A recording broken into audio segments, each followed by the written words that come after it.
자, 이제 세 번째 시간 선입선출법을 해볼 겁니다. 선입선출법은 또 책 155페이지 조금만 읽고 제가 지금 세팅해 놓은 자료를 가지고 선입선출법을 했을 때 숫자가 어떻게 달라지는지 비교를 한번 해보죠. 자, 155페이지에 보시면 선입선출법과 후입선출법 돼 있는데 후입선출법은 신경 쓰지 마세요. 자, 기초재고품 원가와 단기원가를 분리해서 원가 계산을 해야 된다. 앞에서 설명한 가중평균법에서는 기초재고품 재고에 있는 과거의 원가, 작년에 투입된 원가, 그리고 단기에 발생한 제조원가를 합해가지고 단일의 단위당 원가를 사용했다. 이 얘기입니다. 작년에 투입된 원가, 그리고 단기에 투입된 원가를 합쳐가지고 환산량으로 나눠가서 단위당 원가가 한 개로 뽑아냈다. 한 개로 계산해서 뽑아냈다. 자, 근데 두 번째 줄 끝에 선입선출법과 후입선출법에서는 과거의 원가와 현재 원가를 분리해서 완성품과 기말 제공품의 원가 계산한다. 그림으로 표시하면 다음과 같다 돼 있는데 선입선출법만 보세요. 기초 제공품은 완성품에만 흘러들어가고 단기 제조원가는 완성품과 기말 제공품에 흘러들어간다. 아까 잠깐 설명을 했듯이 한 번만 더 보여주면 요 얘기입니다.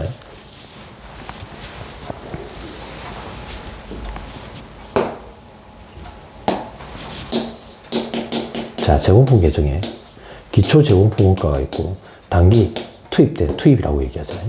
투입된 원가가 있다.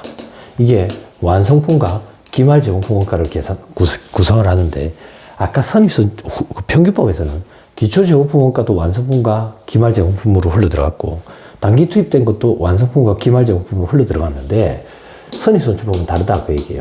선입선출법은 먼저 착수한 게 먼저 완성이 되는 걸로 보니까 이렇게 된다 그 얘기예요. 작년에 투입된 원가는 완성품의 원가에만 흘러들어간다 그 얘기예요. 단기에 투입된 건 똑같이 완성품과 기말 제공품이 흘러들어가고 이 차이밖에 없어요. 기초 제공품의 원가를 단기에 투입된 원가와 동일하게 평균적으로 발생했다라고 가정을 해서 완성품과 기말 제공품 원가에 배부하는 게 평균법이라면 선입선출법은 기초 제공품 원가는 모두 다 완성품 원가에 들어가는 게 합리적이지 않느냐. 이게 선입선출법과 평균법의 차이입니다. 그럼 우리는 원가를 집계할 때 단기 투입된 원가만 집계를 하고 단기에 착수해서 완성된 물량과 단기에 착수해서 남아있는 기말 제공품 물량으로 나눈 그 단위당 원가를 계산해서 기초 제공품 원가는 완성품에만 다 배부를 하게 되는 그 방법이 선입선출법이에요.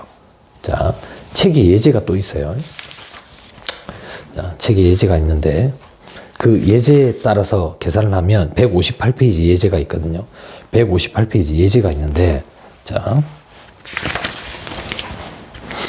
160페이지 한번 봐보세요. 160페이지 맨 밑에서 세 번째 줄. 이는 직접 재료비와 가공비의 단위원가를 계산할 때 소수점 첫째 자리에서 반올림한 오차이다라고 돼 있죠. 이 문제는 소수점이 끝없이 나가다 보니까 반올림을 하신 거예요. 책의 저자가. 그러다 보니까 자꾸 오차가 발생해요. 그걸 여러분들이 이해하기 힘드니까 제가 지금 뽑아온 자료로 다시 한다 그랬어요. 오차가 발생하지 않는 걸로. 자, 해볼게요.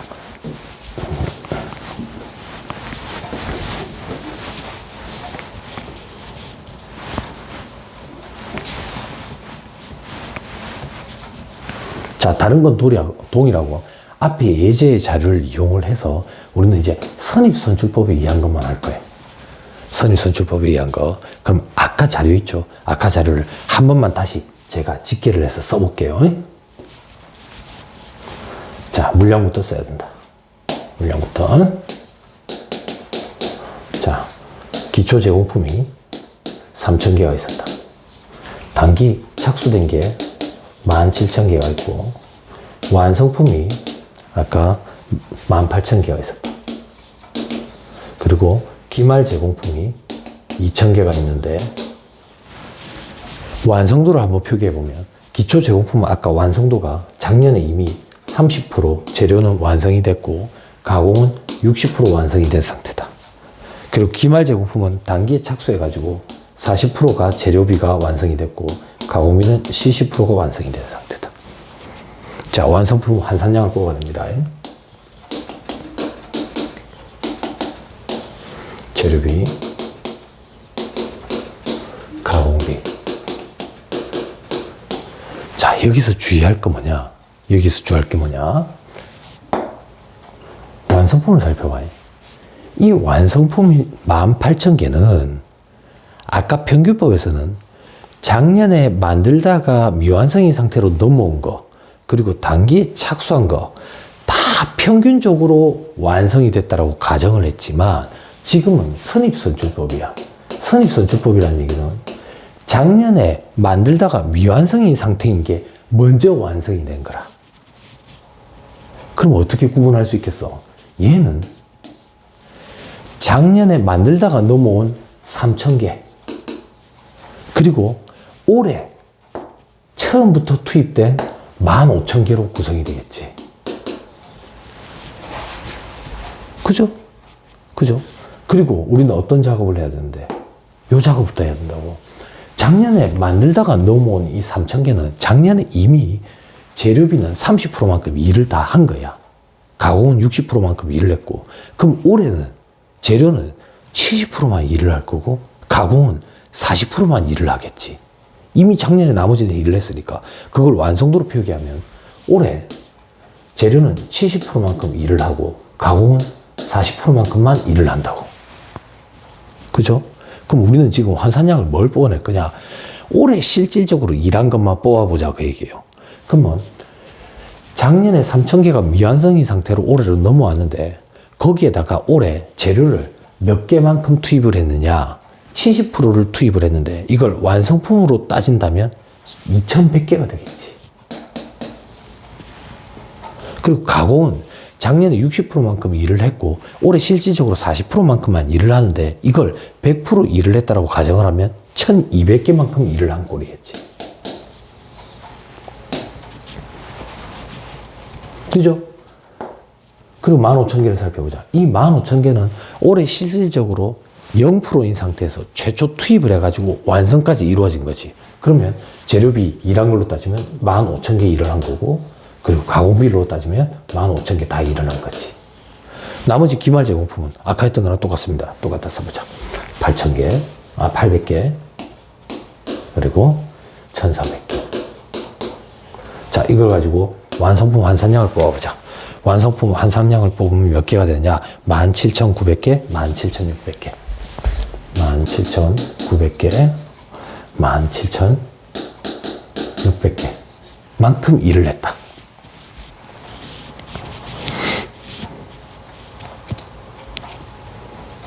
됐나요? 자, 이제 원가 집계 시켜볼게요. 원가 집계.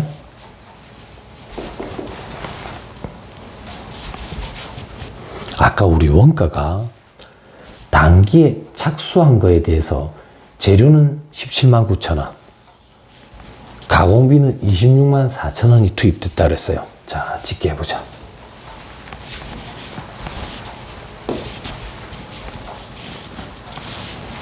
재료는 17만 9천 원,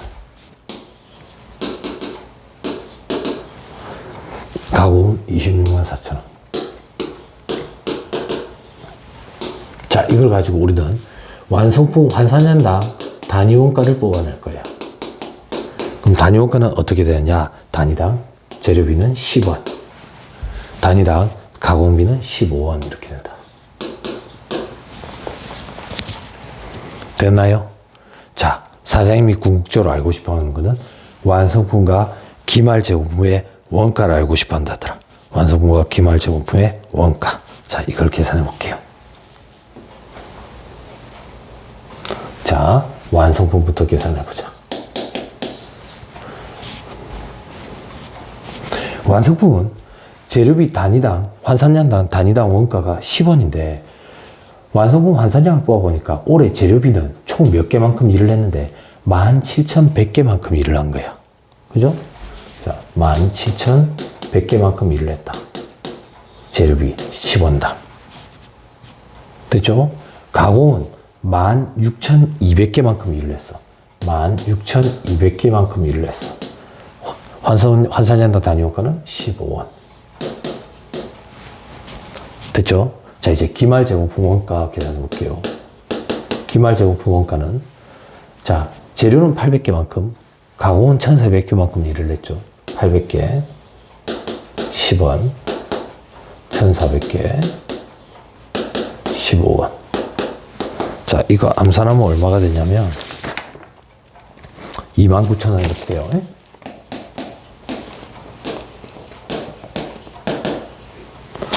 자, 그럼 여기서 우리는 중요한 거 하나 봐야 돼요. 뭘 봐야 되는데? 잘 보세요.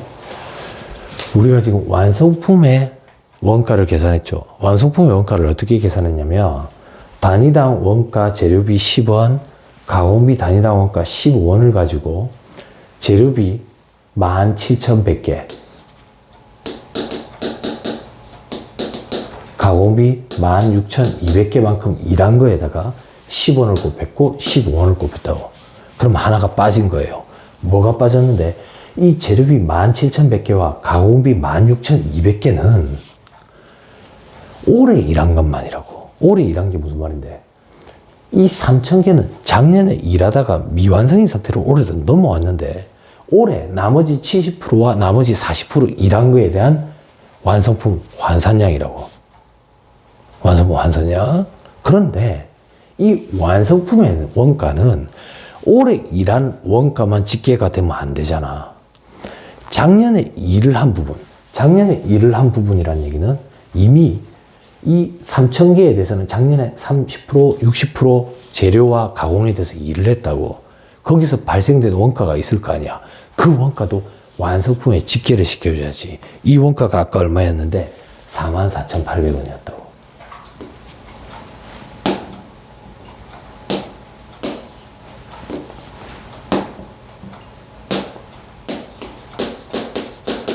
이 44,800원도 완성품 원가에 집계를 시켜줘야지. 그럼 여기다가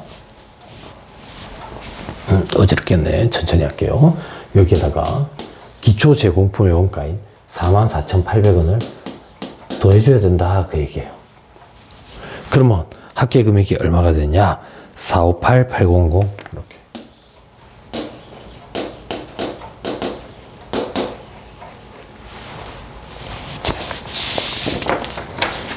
됐나요? 자, 마무리 검토해 볼게요. 그럼 우리는 결론적으로 제공품 T 계정에 원가가 이렇게 표기가 된다. 기초 제공품이 44,800원이 있었고, 그죠? 단기에 착수한 게 재료와 가공이 있었는데 179,900원, 그리고 179,000원, 그리고 가공은 264,000원. 그래서 완성이 된 건 458,800원. 기말에 남아있는 미완성인 상태인 거에 29,000원. 자, 여기에 포인트는 뭐냐? 여기에 포인트는, 그죠? 단기에 착수해서 발생이 된 재료비와 가공원가는 단기에 완성된 것과 기말 제공원가에, 기말 제공품 원가에 분배가 됐고, 작년에 만들다가 미완성인 상태로 넘어온 기초 제공품의 원가는 전량 다 완성품의 원가에다가 포함이 됐다. 그게 여기다.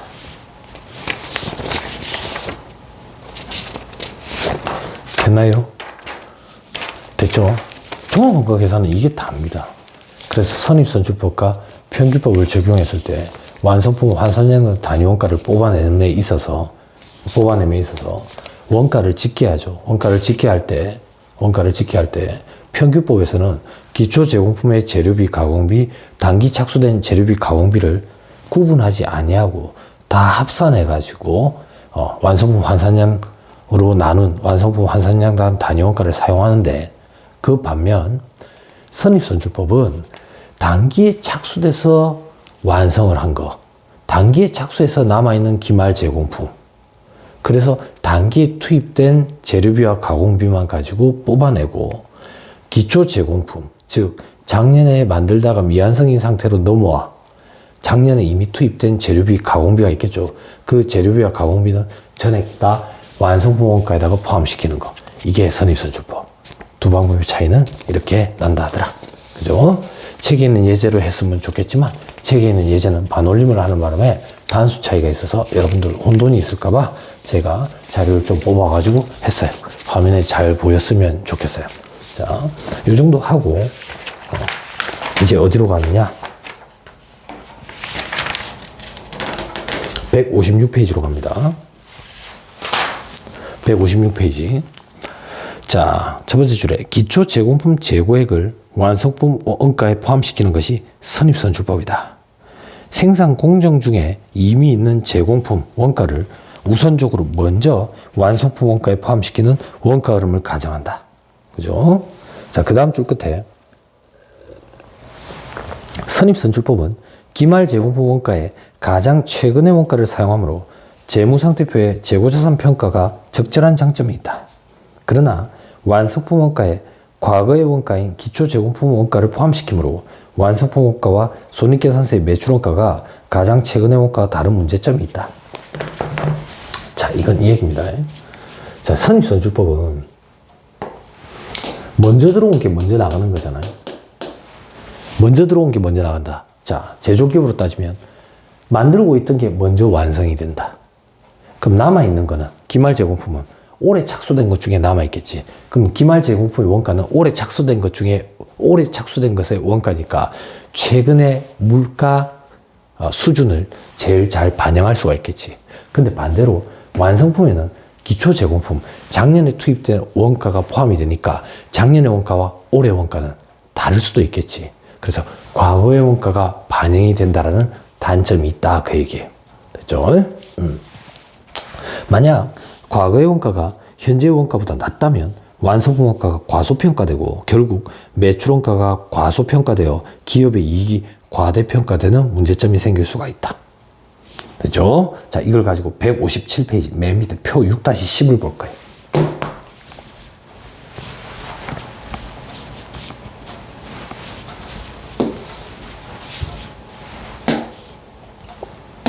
자, 크기 비교입니다. 이 크기 비교는 인플레이션 가정 하에 있다고 봐요. 인플레이션 가정 하에 있다는 얘기는 물가는 지속적으로 상승하고 있는 국면인 거예요. 그때 어떤 크기를 비교할 거냐? 기말 재고 그리고 매출 원가. 그러면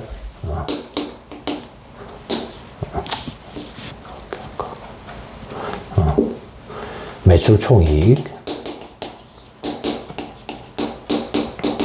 그리고 법인세.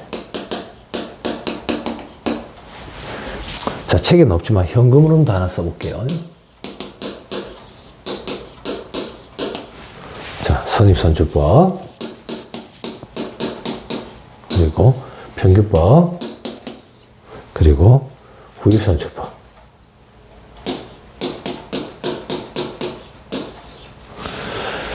자, 지금 현 시대 상황은 물가가 지속적으로 상승하고 있다고. 그러면 과거에 재료를 사올 때에 비해서 지금 재료를 사면 재료값이 더 비싸겠죠. 자, 기말 재고의 크기를 비교해 볼게. 기말 재고. 자, 선입선출법은 먼저 들어온 게 먼저 팔려나가니까 가장 뒤늦게 들어온 게 기말 재고로 남아있겠지. 그럼 가장 뒤늦게 들어온 거는 최근에 샀으니까 물건값이 비싸겠지. 근데 반대로 후입선출법은 나중에 들어온 게 먼저 팔려나가니까 기말 재고로 남아있는 건 옛날 게 남아있겠지. 옛날 거는 단가가 쌀 때 샀으니까 원가 자체가 작겠지. 그래서 크기 비교를 한다면 이렇게 됩니다.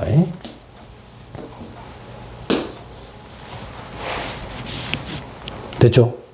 자, 매출 원가는요. 기말 재고가 크면 매출 원가는 상대적으로 작아지죠. 그죠? 그래서 반대로 움직인다. 매출 총이익은 매출 원가도 원가죠. 매출 원가가 크면 이익은 작아지겠죠. 그래서 매출 원가와 반대로 일어납니다. 보이나요? 기말 재고랑 매출 총이익이 같은 방향으로 움직이죠. 그래서 회사에서 기말 재고가 실질적으로 작은데도 불구하고 과대 계상시켜서 이익을 과대 계상하는 그런 경우들이 있어요. 이런 걸 우리는 전형적인 분식회계라 그러죠. 그죠? 다시 돌아와서. 자, 법인세. 세법 아직 공부를 지금 접한 친구도 있을 거고 안 접한 친구도 있을 건데, 지금 원가 관리액에서 법인세는 이익이 많으면 세금이 많다라고 가정을 합니다. 그래서 이익과 법인세는 같은 방향으로 움직여요. 그리고 책에는 없지만 현금 흐름, 원가액에서 현금 흐름은 법인세는 현금으로 나간다라고 가정을 해요. 그러면 세금을 많이 내면 현금 흐름은 안 좋아지겠죠. 그래서 법인세랑 반대로 움직인다. 이 크기 비교를 꼭 좀 기억을 하셔야 돼요. 자, 이게 원가 관리액의 영역에서도 존재하고 회계 원리 그리고 중급회계 영역에서도 많이 등장하는 중요한 내용입니다. 됐죠? 이렇게 하면 종합원가 계산 파트는 끝이 나요. 끝이 나고 오늘 이 정도 하고 다음 시간에는 연습 문제를 가지고 반복 숙달을 좀 해보도록 하죠.